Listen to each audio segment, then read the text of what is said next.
하나님 말씀은 스바냐 3장 17절 말씀입니다. 너의 하나님 여호와가 너희 가운데 계시니 그는 구원을 베푸실 전능자이시라. 그가 너로 말미암아 기쁨을 이기지 못하시며 너를 잠잠히 사랑하시며 너로 말미암아 즐거이 부르며 기뻐하시리라 하리라. 아멘. 오늘은 이제 소선지서 중에서 스바냐에 대해서 말씀을 우리가 나누게 됐습니다. 스바냐의 내용은 우리가 잘 알지 못해도 오늘 본문 말씀, 너희 하나님 여호와가 너희 가운데 계시니, 이 말씀은 아마 많은 분들이 복음 찬양 가사로 많이 기억을 하고 계실 겁니다. 이 복음송은 1990년대 투투라고 하는 그런 그룹의 리더였고 또 작곡가인 오지훈 씨가 이 성경을 읽다가 보니까 이 성경 말씀이 아버지가 자녀를 바라보시면서 정말 사랑하고 기뻐하는 그 모습이 그려져서 그 아버지의 그 사랑을 생각하면서 이 곡을 이제 만들었다, CCM을 만들었다 그럽니다. 이 CCM을 만들 때 이 찬양을 부르는 자, 이 말씀을 생각하는 자들마다 하나님의 사랑이 넘치는 그런 은혜가 있기를 기도하면서 이 복음송을 만들었다 그럽니다. 우리 한번 이 시간에 같이 한번 이게 너희 하나님 여호와가 찬양을 같이 한번 이 가사를 깊이 생각하시면서 한번 찬양하시도록 하겠습니다.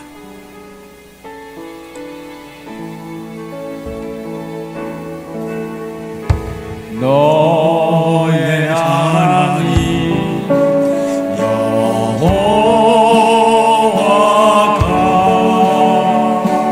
너의 가운데 계시니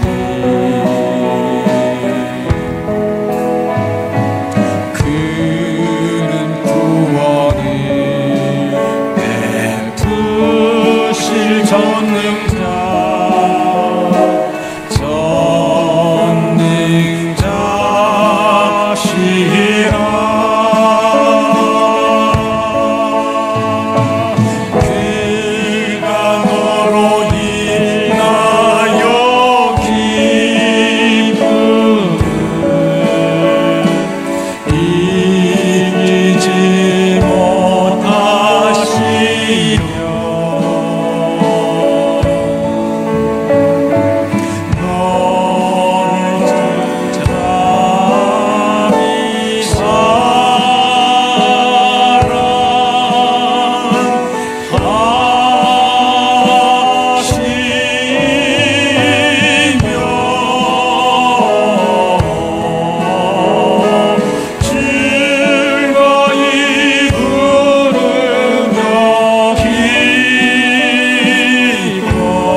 너희 하나님 여호와가 너희 가운데 계시다. 그는 구원을 베푸시고 너로 말미암아 기쁨을 이기지 못하시고 너를 잠잠히 사랑하시고 너로 말미암아 즐거이 부르며 기뻐하신다는 이 하나님이 정말 놀라운 사랑을 말씀해 주고 있는 이 성경을 읽다가 이 찬양을 부르다가 수많은 분들이 정말 하나님의 큰 사랑을 정말 마음속에 깊이 깨닫고 느끼고 감격하게 되었습니다. 그렇다면 이런 하나님의 절절한 사랑을 고백한 이 스바냐가 이런 고백을 하나님의 심정으로 고백했던 이런 시기는 어느 때였을까요? 아마 그 남자 여자 이제 그 남녀가 정말 이성이 이제 이렇게 장성해서 서로 사랑하게 되면 어떨까요? 정말 절절히 사랑할 때가 있습니다. 안 보면 보고 싶고 봐도 또 보고 싶고 사랑하고 정말 내 목숨을 줘도 안 아깝고 하는 그런 때가 있듯이 아마 하나님과 이스라엘 백성들도 이런 아주 절절한 그런 사랑하는 관계 속에서 이 말씀이 나온 것이 아닐까요? 이 고백이 된 시기를 성경에서는 오늘 스바냐에서는 이렇게 말씀합니다. 아몬의 아들 유다 왕 요시야의 시대에, 그러니까 요시야 왕 시대에 이 고백이 되어졌는데, 요시야 왕은 역대 유대 왕들 중에서 가장 강력하게 종교 개혁을 했던 사람입니다. 성전이 다 무너지고 된 그 버려졌던 성전을 다 수리를 했습니다. 성전을 수리하고 그 다음에 온갖 이스라엘에 가득했던, 예루살렘에 가득했던 우상들을 전부 부시고 철거해서 다 쓸어 버렸습니다. 그래서 성전은 수리하고 우상들은 다 부셔서 이제 이렇게 사라지게 해서 외형적으로는 정말 이런 놀라운 종교 개혁이 이루어졌습니다. 그래서 이렇게 요시야 왕의 종교 개혁을 했기 때문에 백성들이 하나님을 뜨겁게 사랑하는 이런 시기가 되어서 하나님께서 내가 너를 기쁘고 즐겁게 바라보고 너로 인해서 기뻐하고 사랑하고 이렇게 하시는 것이었구나 라고 우리가 생각할 수 있습니다. 그런데 사실은 그렇지가 않았습니다. 왜냐하면 요시야 왕은 종교 개혁을, 하나님의 은혜를 알기에, 정말 이런 사랑을 알기에 강력하게 종교 개혁을 해 나가는데,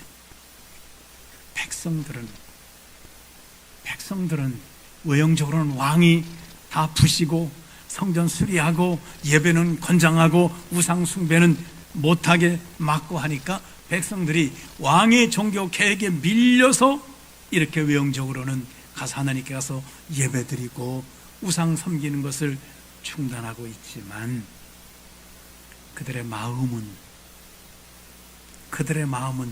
변화가 되지를 못했습니다. 그러니까 이스라엘을 외형적으로 보면 놀라운 부흥의 시기가 됐어요.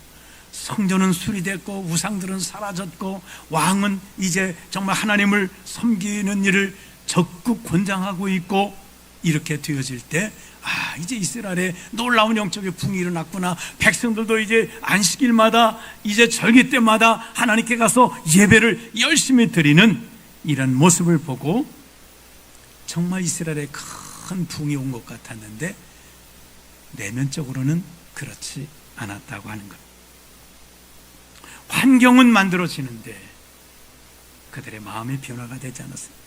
백성들은 왕이 주도하는 종교 계획에 그냥 이제는 불순종할 수 없어서, 거역할 수 없어서 따라갑니다.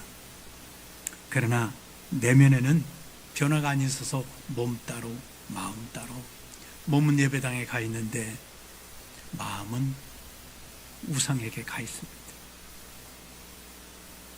그래서 이들은 하나님께 와서 손을 들고 찬양하고 아멘하며 예배를 드립니다. 외형적으로는 놀라운 변화가 일어난 것 같은데, 그러나 그들의 마음이 하나님께로 향하지 못하기 때문에 그들은 외형적인 종교 행사에 참여한 것에 불과했다고 하는 것입니다. 그럼 이들은 왜 이렇게 되었을까요? 이들이 영적으로 하나님의 살아계심에 대한 믿음을 상실했기 때문입니다. 이들의 영적 상태에 대해서 스바냐서 1장 10절에 이렇게 말씀하고 있습니다. 마음속에 스스로 이르기를 여호와께서는 복도 내리지 아니하시며 화도 내리지 아니하시리라.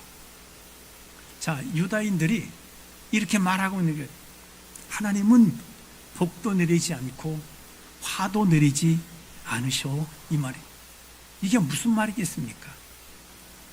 그들에게 하나님이 함께 있지 않다는 거, 우리에게는 하나님이 함께 계시지 않아. 그러니까 하나님 우리에게 복을 주시는 것도 아니야, 우리에게 화를 주시는 것도 아니야.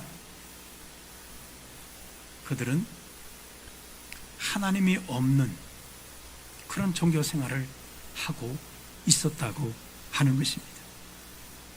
그 당시 그러니까 유대 백성들은 하나님이 계시지 않다고 믿기 때문에 외형적으로는 모든 사람이 하나님의 백성, 선민 이렇게 불리지만 내면적으로는 하나님이 없는 삶을 살아가고 있었습니다. 정의를 행해야 될 재판장들, 정말 재판장들은 정의를 행해야 되는데 하나님을 의식하지 않으니까 어떻게 되겠습니까? 뇌물을 받고 가난한 자들에겐 그냥 가차없이 불이익을 주는 그런 불의를 행하는 재판관들이, 선지자들도 마찬가지예요. 하나님의 뜻이 무엇인가를 발견하기보다는 하나님의 살아계신 믿지 않기 때문에 그들은 권력의 눈치를 보고 사람의 눈치를 보고 간사한 거짓말, 사람의 말에 맞는 말만 그들이 늘 말했다고 하는 것입니다. 왜요? 어차피 하나님은 간섭하지 않으실 텐데, 하나님은 보시지도 않는데 사람 눈치 보면서 그렇게 살아가는 거예요. 백성들은 어땠을까요? 이 백성들은 신앙의 양다리 이상이었습니다. 하나님은 간섭하지 않으셔 복도 안 주시고 또 화도 내리지 않으니까 뭔가 내 삶을 간섭할 수 있는 신이 하나 필요한 거예요. 그들은 온갖 우상들을 하나님을 섬기는 믿음과 더불어서 다른 신들을 그들이 양다리로 섬겼다고 하는 것입니다. 낮에는 하나님께 와서 손도 들고 아멘도 하고 찬양도 해요. 밤에는 그들의 지붕에 올라가서 해와 달과 별을 보면서 그 해와 달과 별에게 제물을 드리고 기도하고 그들에게 찬양하고, 이런 삶을, 이중적인 삶을 이들이 살아갔었다라고 하는 것입니다. 자, 바로 이 시점이었습니다. 하나님의 절절한 사랑의 고백, 내가 너를 사랑한다, 내가 너 때문에 기쁨을 이기지 못한다고 한 이 사랑의 절절한 하나님의 사랑의 고백이 바로 이 시점에서 스바냐를 통해서 백성들에게 고백되었다고 하는 사실입니다. 하나님은 안 계셔. 우리 삶을 간섭도 안 하셔. 화도 안 주시고 복도 안 주시는, 아주 그야말로 하나님은 없는 분으로 취급하고 우상과 짝하고, 하나님은 우상처럼 정말 그저 존재하지 않는 어떤 그런 우상처럼 생각하고, 우상은 살아계신 하나님처럼 그렇게 바꾸어서 섬기는 믿음의 삶을 이들이 살아갔었다고 하는 것입니다. 그런데 하나님께서 이때 말씀하십니다. 내가 없다고 했느냐? 내가 너희 가운데 있다. 내가 너희 하나님이다. 내가 너희를 간섭하지 않는다고 했느냐? 내가 너희를 사랑한다. 내가 너를 기뻐하는 존재로 여긴다라고 말씀을 해주고 계십니다. 자, 우리 가운데 하나님이 안 계시다고 외치는 영적 소경이 되어버린 당신의 백성들에게 하나님께서는 하나님 그 백성들이 무시할 수 없는 한 선자를 보냅니다. 그게 바로 스바냐인데, 스바냐는 왕족 출신입니다. 그 당시에 왕도 막 종교개혁을 하는 강력한 일을 했는데, 왕족 출신인 스바냐를 보내서 하나님이 살아계시다고 백성들에게 외치게 하셨습니다. 자, 북이스라엘은 망했어요. 지금 아수리에서 망하고, 이 유다도 지금 아주 위태한 상황에 처해 있습니다. 하나님은 바로 이때에, 어른의 시기에 하나님의 살아계심을 믿는 믿음을 갖도록 하나님은 이 요시야라는 왕을 통해서 지금까지 참아오셨던 하나님이 이제는 종교개혁을 단행하게 하신 거예요. 우상들을 다 제거하고 성전을 수리하고 하나님이 살아계시다는 것을 그들이 깨달을 수 있도록 영적인 개혁을 그들에게 촉구하고 계셨던 것입니다. 그리고 말씀하십니다. 내가 여기 있다.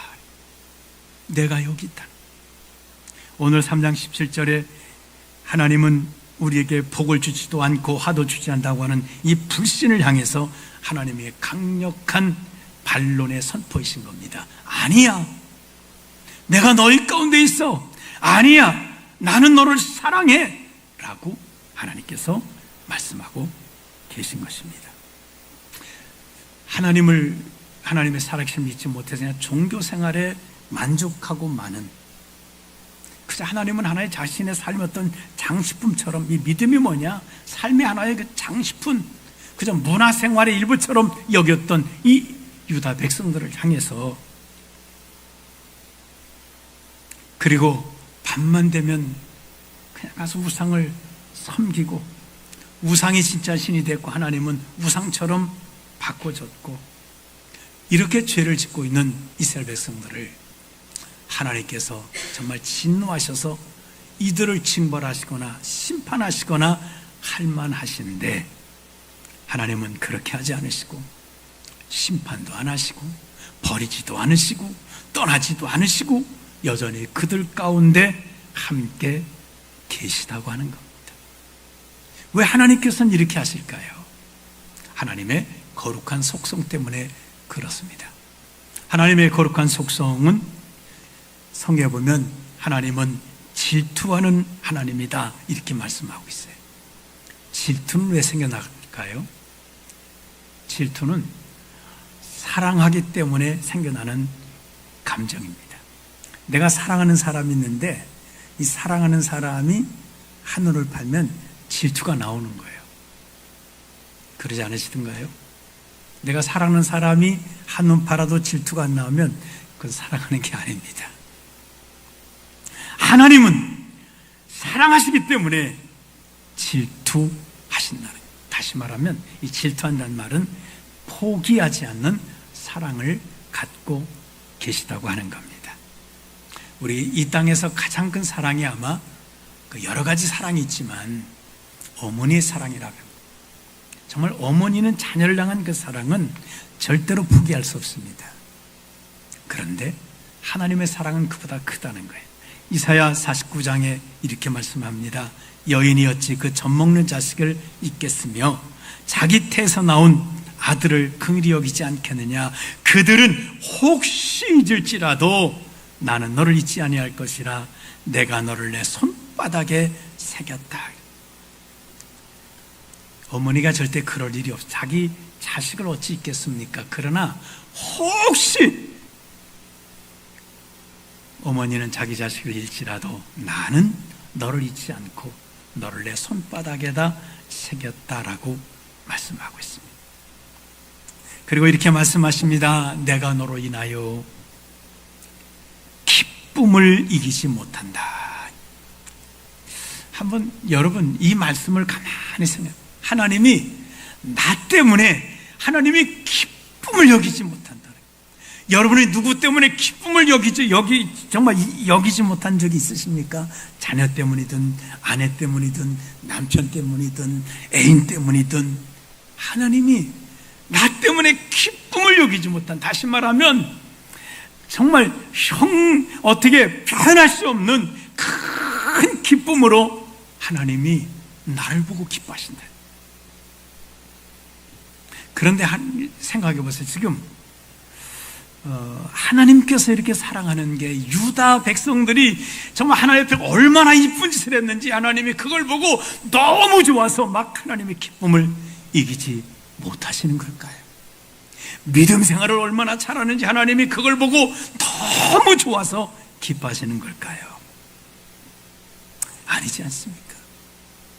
우상을 섬기고, 정말 하나님은 이 요시야 왕을 통해서 백성 살려보려고 막 종교 계획을 하는데, 근데 이 이스라엘 백성들은 참 귀찮아 죽겠네. 아니 저 종교는 자유인데 좀 놔둬요. 하던 거 안 하다가 보니까 지금 이게 몸이 근질근질하고 이게 우상을 섬겨야 되는데 또 임금 눈에 나면은 또 문제 될까봐 그것도 못하고, 그리고 이들은 뭐라고 했다고? 하나님은 안 계시지 않냐는 거예요.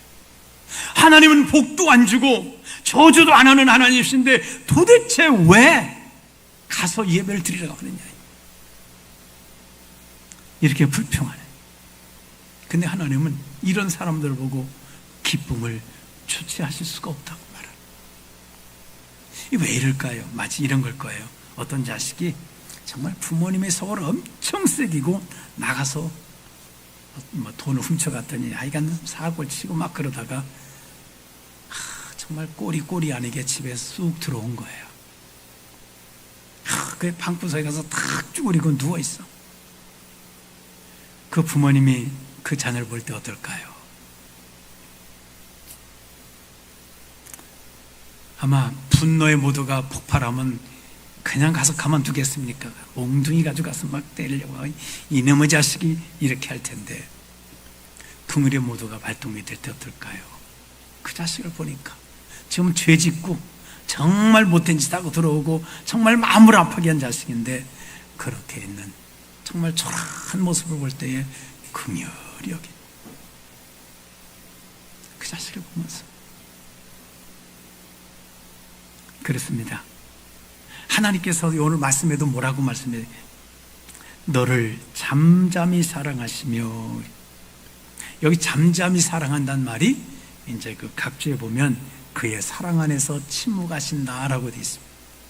그러니까 지금 이 아들에게 지금 막 쏟아 부어야 돼. 속에서 막 부글부글 끄는 이게 있는데 잠잠하게 할 말이 많은데, 쏟아낼 말이 많은데, 훈계할 말이 많은데 사랑은 그거를 잡아 누르고 잠잠히 침묵하면서, 하나님이 이스라엘 백성들에게 침묵하시니까 이스라엘 백성이 하나님은 복도 안 주시고 화도 안 주신다고 말했는데 바로 그 시간 유대인들은 하나님의 지금 심판을 받아야 될 그런 시점입니다.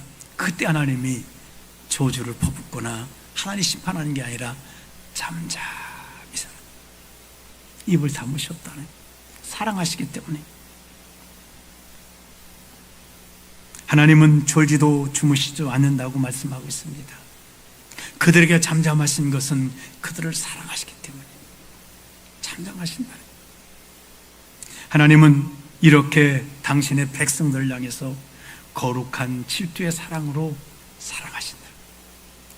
정말 우상을 섬기는 것은 영적인 간음이라고 성경은 소개하지만 그들을 사랑하신다는 것. 끝까지 포기하지 않으시고 그들을 당신의 품에 안아주시는 이런 하나님이라고 하는 것입니다. 자, 그럼 이 시간 한번 우리 자신을 정직하게 한번 돌아보는 시간을 한번 가져보시죠. 자, 스바냐 시대의 백성들은 입으로 하나님을 불렀지만 마음은, 입으로는 주여 했지만 마음으로는 하나님은 나에게 없어 라고 생각했습니다. 하나님이 없다는 거예요. 나에게 내 삶에 없다는 겁니다. 오늘날 우리는 어떨까요? 우리가 예배당에서 하나님께 기도도 합니다. 찬양도 합니다. 말씀도 듣습니다. 그리고 예배당 밖에, 예배당 안에는 하나님이 계신데 예배당 밖에는 하나님이 없는 것처럼 우리가 생각하지는 않으셨습니까? 내 일상 속에서 우리가 자연스럽게 저지르는 실수가 그거잖아요. 어떤 중요한 결정을 내 인생에서 해야 돼요. 어떤 선택을 해야 되는 순간에 우리는 야, 이건 내 문제야. 하나님이 이걸 아시겠어? 그저 나 혼자 고민하고 하나님을 잊어버리고, 그리고 내가 이 중요한 문제를 결정을 해버립니다. 우리가 기도할 때 주여 내가 주의 뜻대로 살겠습니다라고 말했지만 우리가 살다가 뭐 비즈니스를 하든지 어떤 순간에 어떤 이익이 있어. 남을 속이고 이렇게 하면 뭔가 큰 이익이 남도갈 때 하나님이 옆에 계시다면 그렇게 내리지 말아야 되는 결정들을 우리가 그저 용감하게 그런 결정들을 내리고 있지는 않습니다. 하나님이 안 보시는 것처럼, 하나님이 안 계신 것처럼 그렇게 우리가 행동하는 그런 시간들은 없습니까? 아니, 우리 삶에 염려와 불안이 있어요. 내 속에 염려거리가 생겼어. 불안거리가 생겼습니다. 그런데 그 속에 하나님이 계시죠. 뭐 재정이 문제가 됐다든지 자녀가 문제됐다든지 어떤 건강에 문제가, 밤새 잠을 못 자고, 근데 방법이 없어요. 절망합니다. 야, 이제 난 다 끝났구나. 안 되겠구나. 천지를 창조하시고 나와 함께 계신다는 하나님이 거기에는 없어요. 내 인생의 문제 속에, 정말 힘들고 어려운 이 속에 하나님이 계시질 않아요. 불안해요. 걱정이 돼요. 그래서 이 인생의 거대한 무게를 나 혼자 걸머지고 죽을 지경이에요. 힘들어서, 정말 힘들어 죽을 지경이에요. 하나님을 우리가 안다고 하지만 우리 삶 속에 하나님이 없습니다. 그 다음에 이런 것도 우리 한번 살펴볼 수 있죠. 사람 있으면 우리 행동거지가 얼마나 주의가 되겠습니까? 우리가 휴대폰도 사람 있으면 이렇게 하는데 아무도 없어. 컴퓨터를 켰는데 아무도 없어. 휴대폰을 켰는데 아무도 없어. 이때 우리가 아무도 안 보니까 이상한 것들을 우리가 검색해 볼 수 있어요. 사람의 눈이 있으면 안 할 건데 하나님이 여기에 계시지 않다고 생각하니까 내 마음대로 한번 우리가 생각해 보시죠. 하나님이 정말 계시냐? 하나님이 정말 내 삶 속에 내가 계신다고 믿고 살아가는지 우리 삶을 한번 돌아보시기를 바랍니다. 자, 요시야 왕이 나라를 뒤집으면서 종교개혁을 단행했던 이유가 뭐겠습니까? 제발 껍데기 종교 생활을 집어치우고 하나님이 살아계심을 믿고 하나님의 살아계심과 정말 그 하나님과 동행하는 삶을 살라고, 진짜 믿음을 가져보라고, 진짜 믿음 생활을 해보라고 하나님의 답답한 이 심정을 정말 토하고 있는 것입니다. 하나님 말씀하세요. 사랑하는 내 아들아, 내 딸아, 너는 내가 왜 없다고 하느냐? 내가 눈물 흘릴 그때에 그 옆에 내가 내게 있었다는, 내가 한숨 쉬는 그때에 나는 내 옆에 있었다는 거예요. 나는 너를 구원할 전능자로, 너를 사랑하는 자로 내 옆에 있었다라고 말씀하고 있습니다. 사랑하는, 그렇다면 이렇게 우리는 어떻게 될까요? 늘 내 옆에 계신 하나님, 그 하나님을 내 삶 속에 인정하고 살아갈 수 있는 그것이 뭐겠습니까? 바로 그것이 믿음입니다. 스바냐가 외친 이 3장 17절의 이 말씀은 머리로만 이해하지 말고 이걸 믿음으로 받아. 너희 하나님 여호와가 너희 가운데 계시니 라고 할 때에 아멘, 하나님은 나에게 함께 하십니다. 내가 너를 사랑한다, 내가 너로 말미암아 기쁨을 이기지 못한다 할 때 아멘, 하나님은 나를 사랑하십니다, 나를 기뻐하십니다. 이 믿음이에요. 그렇습니다. 자, 믿음이 뭘까요? 이거 한번 같이 읽어보도록 하겠습니다. 믿음이란 하나님이 안 계신다는 내 생각의 착각을 깨고 하나님이 지금 내 삶 가운데 계신다는 사실을 삶으로 살아내는 것입니다. 아멘. 그렇습니다. 우리 본성은요, 하나님이 안 계시다고 하는데 아주 민첩하게 먼저 앞서갑니다. 의지적으로 아니야, 하나님이 계셔 라는 믿음을 갖지 않으면 우리는 어느 순간에 하나님이 없습니다. 하나님 없는 삶을 살아가고 있어요, 우리 자신들이. 그래서 우리는 믿음이라는 거예요. 우리가 살아갈 때 언제 하나님 없다고 생각 드세요? 어려운 일 만나면, 이런저런 재정적인 위기, 기도 응답이 안 되지, 삶이 불안하지, 어쩌다가 내가 죄를 짓게 되었지, 이렇게 되면 그때 내 감정은, 내 상황은 그렇게 말합니다. 하나님은 여기 안 계셔. 우리 감정이 그래요. 우리 환경이 그렇게 말해요. 그렇게 착각하게 만듭니다. 바로 그때 하나님의 백성들은 그 순간에도 이 하나님의 말씀, 하나님은 너희 가운데 계신다, 이 말씀을 믿음으로 붙드는 것입니다. 믿음이 뭐겠습니까? 감정이 아니에요. 감정은 이랬다 저랬다 얼마나 요동치는지 몰라요. 믿음은 감정에 따라 요동치는 게 아니라 하나님의 신실한 말씀을 믿음으로 붙들고 나가는 것입니다. 그래서 믿음은 감정을 믿고 주저앉는 게 아니에요. 하나님의 약속을 믿고 그 말씀을 붙들고 일어서는 것입니다. 자, 하나님의 약속을 우리가 살아계심을 믿는 믿음은 무엇이겠습니까? 이제 우리 살아가시면서 하나님을 믿는 믿음의 흔적을 남기면서 살아가시는 거예요. 삶에서 믿음의 흔적을 남기시면 됩니다. 사람은 삶의 흔적이 남아요. 불신자들은 불신자의 흔적이 남아요. 믿음의 사람, 믿음의 흔적이 남습니다. 하나님이 없는 사람들은 정말 이 삶의 순간에 탐욕의 흔적이 남고, 또 고난이 있으면 원망과 염려의 흔적이 남고, 아무도 없는 골방에서는 은밀한 죄악의 흔적이 남습니다. 하나님이 살아계시지 않기 때문에 내 마음대로 살아가는 흔적들이 그 삶 속에 계속 남아져요.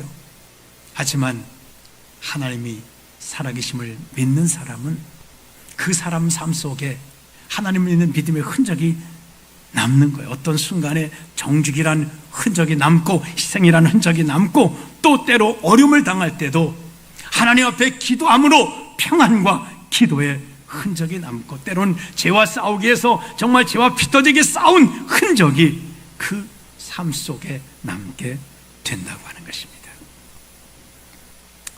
이제 오늘 영상을 보실 때 소개할 최선기 아나운서 이제 잠시 후에 소개할 텐데, 이분은 대대로 불교 집안에서 태어났다. 어머니가 절을 3개를 가지고 계셨다 그럽니다. 그리고 대학 다닐 때 불교 회장을 했었고, 그런데 딸의 아픈 걸 통해서 이제 하나님을 믿게 되는데, 딸이 그 사고가 나서 병원에서 2년 동안을 치료를 받게 되었다 그럽니다. 딸이 이제 2년 동안 치료받으면서 가족들이 다 병원을 드나들잖아요. 근데 그 어머니가 이 병원을 드는데 병실에 청소하는 권사님이 한 분 계셨다. 그 청소를 이제 병실에 하러 들어오면 그 자기 손녀를 이렇게 한참 보고는 뭐라고 중얼중얼 하고는 또 청소하고 가는 거예요. 늘 이 마주칠 때마다 보면 이 권사님의 얼굴이 이제 이 어머니의 표현대로 하면 해같이 얼굴이 빛나더라는 거예요.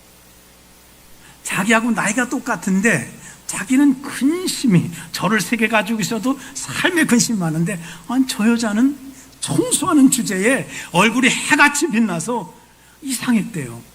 그걸 한 번도 화내는 적도 없고 늘 웃으면서 친절히 그렇게 하는 거예요. 그래서 그렇게 말했다고 합니다. 저 옆에 내는 나하고 동갑인데 도대체 속에 뭐가 들어있길래 저렇게 얼굴이 해같이 빛나냐? 그래서 조사를 했더니 그 권사님 속에 뭐가 들어있을까요? 예수가 들어있더라는 거예요. 그래서 2년 동안 그 병실한 다음에 온 식구들이 다 예수를 믿게 되었다 그럽니다. 예수의 흔적을 예수 믿는 사람은 예수의 흔적을 남기게 된다고 하는 것입니다. 마치 눈이 쌓이면 이 눈에 발자국이 남잖아요. 사람이 간 곳은 사람 발자국이 남고, 또 새가 간 곳에는 새 발자국이 남듯이 우리 인생에 예수 믿는 사람은 예수 믿는 흔적의 발자국을 남기게 됩니다. 사랑하는 성도 여러분, 우리 살아가시면서 정말 우리 하나님을 불신하는 발자국이 아니라 하나님을 믿는 믿음의 발자국을 남기는 삶이 되시기를 주님의 이름으로 축원합니다. 자, 이제 우리 믿음의 흔적을 우리가 남기고 삶에서 여러분 작은 부분도 그러세요. 염려가 있다 그러면 먼저 하나님께 기도하는 거, 이게 믿음의 발자국을 믿음의 흔적을 남기는 거예요. 마음이 속상하다, 하나님이 감사라고 했어요. 하나님, 제가 속상하지만 범사에 감사라고 하셨으니 제가 감사하겠습니다. 하나님, 이렇게 된 것도 감사합니다 라고 이렇게 믿음의 흔적을 남기며 살아갈 때에 하나님께서는 그들에게 구원의 하나님이 되시는 흔적을 남겨주신다는 거예요. 나만 발자국을 남기는 게 아니라 내가 남기는 발자국 위에 하나님께서도 살아계신 발자국을 우리에게 남겨주신다고 하는 것입니다. 그렇습니다. 이제 우리는 이 땅에 살아가면서 하나님이 기뻐하시는 발자국을 남길 때에 하나님은 어떤 은혜를 베풀어 줍니까? 먼저는 오늘 보니까 구원을 베풀실 전능자의 흔적을 우리에게 남겨주시겠다라고 말씀했습니다. 내가 하나님이 안 계신 것처럼 생각할 때 내가 인생의 모든 문제를 안고 살아가느라고 얼마나 힘들었어요. 정말 피투성이가 됐습니다. 하나님의 살아계심 인정하고 믿음의 흔적을 남기며 살아가면 하나님, 내가 너에게 구원을 베풀 전능자로서 우리에게 구원을 베풀어 주시는 그 전능하신 분이 내 삶 속에 나타나게 된다는 사실입니다. 두 번째로는 존재 자체로도 사랑받는 절대 평안을 우리는 내가 사랑받기 위해서는 뭔가 있어야 된다고 생각해요. 뭐 화장이라도 잘해야 되고, 얼굴이라도 뜯어 고쳐야 되고, 뭐 옷이라도 하나 좋은 거 걸쳐야 되고, 돈이라도 받지. 이게 뭔가 사랑받는 존재가 되기 위해서 뭔가를 갖추려고 하는데, 하나님께서 오늘 보니까 믿음으로 사는 자는 그가 너를 잠잠히 사랑하시며, 하나님은 네가 가진 거 사랑한다는 말이 아니에요. 다 없어도 괜찮아. 나는 너를 잠잠히 사랑하신다. 우리가 믿음으로 살다 실수할 수도 있어요. 죄를 지을 수 있어요. 그런데 하나님은 잠잠히, 아까 말씀드린 것처럼 절대로 혼내시거나 너 그것밖에 안 되냐 하지 않고 잠잠히 그냥 내 존재 자체를 귀하게 여겨 주신다는 거예요. 그리고 최고의 복을 주신다고 하셨는데, 하나님의 기쁨이 되는 복을 주신다고 말씀했습니다. 하나님의 기쁨, 내가 하나님이 나 때문에 기쁨을 여기지 못하게 하는 존재의 삶을 살아간다. 이 번역본에는 그렇게 되어 있습니다. 명절이라도 된 듯 너를 보고 더덩실 춤을 추신다. 나를 볼 때 명절 만난 것처럼 하나님 막 더덩실 춤을 추신다는 거예요.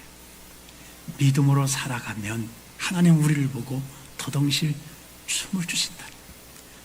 죄덩어리인 우리가, 실수덩어리인 우리가 하나님을 춤추게 하는 이런 기쁨의 존재가 된다고 하는 것입니다. 하나님이 없다고 하는 세상 속에서 여러분들이 아니 하나님이 살아계셔 라고 믿음의 흔적을 남기며 살아가는 그 모습을 보면서 하나님은 즐거이 여기며 기뻐하시며 더덩실 춤을 추시면서 우리 때문에 기뻐하시겠다는 겁니다. 사랑하는 성도 여러분, 우리가 세상 사람들은 즐겁게 나 때문에 더덩실 춤을 추게는 못할지 몰라도 여러분 한번 하나님을 더덩실 춤추게 하는 모델 한번 안 되어 보시겠습니까? 하나님을 인정하며 믿음의 흔적을 남기면 하나님은 나 때문에 춤추시며 기뻐하는 삶, 기뻐하는 그런 은혜를 베풀어 주신다는 것입니다. 이제 이 시간 우리 아까 말씀드렸던 우리 최선교 아나운서, 어떻게 이런 처천 불교 신자가 하나님을 믿게 되었는지 우리 영상을 함께 보시도록 하겠습니다.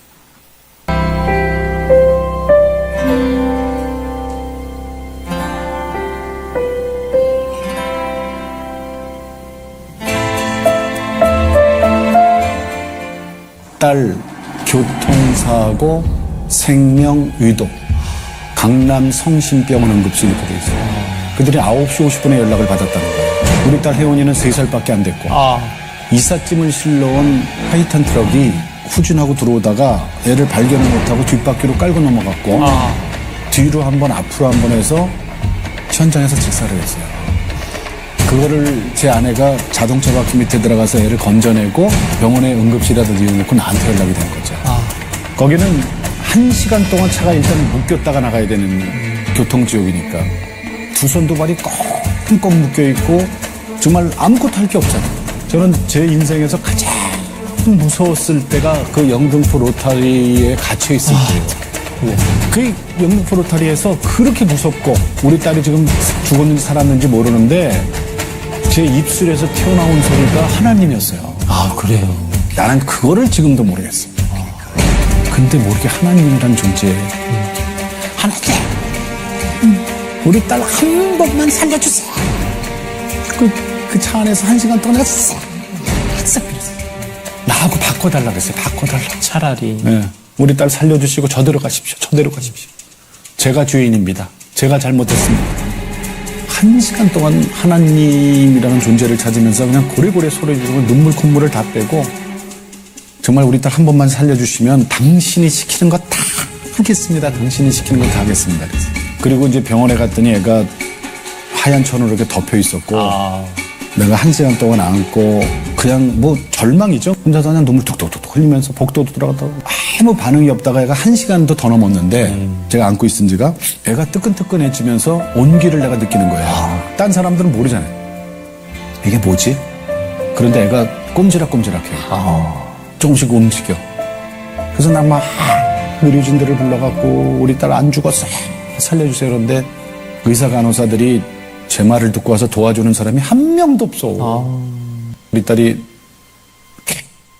또 여기서 뭐가 걸린 것처럼 캑캑대요. 입을 벌려갖고 내가 손가락 넣어서 이렇게 건져냈더니 시뻘겋고 시커먼 그 밤톨만한 크기 핏덩어리 그게 건져지면서 내가 그때부터 눈은 감은 채로 호흡이 돌아온 거예요. 그래서 모든 검사실을 제가 안고 다니면서 검사받기 시작했고 그때부터 2년간 병원 생활이 시작된 거예요.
최선교 씨는 하나님을 믿지 않는 사람, 그분의 간증 들어보면 전도하는 사람이 있으면 그냥 지나가지 않고 늘 싸웠다 그럽니다. 그러나 하나님께서는 우상을 섬기는 그에게도 함께 계셨습니다. 그가 하나님을 부를 때 하나님은 그에게 전능의 하나님으로 역사해 주셨습니다. 하물며 여러분에게는 하나님이 함께 하지 않는 시간이 어디가 있겠습니까? 하나님은 저와 여러분과 늘 함께 계십니다. 너희 가운데 계시니, 그리고 우리를 사랑하시고 기뻐하십니다. 이제 우리는 우리 삶의 현장에서 하나님이 살아계심을 믿는 믿음의 흔적을 남기며 살아가셔서 전능하신 구원의 하나님이 내게 역사하시고 나른히 기뻐하시는 하나님의 놀라운 역사가 있는 복된 삶을 살아가시기를 주님의 이름으로 축원합니다.